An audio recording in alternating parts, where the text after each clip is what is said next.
Hmm. So, ang unang-unang bagay na gusto kong, iparating sa kanila na dahil itong Jubilee Year of Hope, Diyos ang nag-offer sa atin. Ibig sabihin, this is something special. This Hmm. is something good for us. Hmm. This is something na masasabi natin na attainable.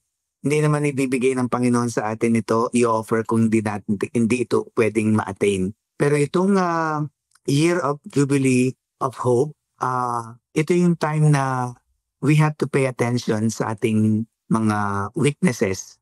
We have to pay attention kung saan tayo bumabagsak. Ano yung mga bagay-bagay na nagagalit tayo, nainis tayo, inaayawan natin. Pay attention to that. Kasi yung mga bagay na yon ay sasalita sa atin ng healing. It invites us na pumasok sa healing and reconciliation. And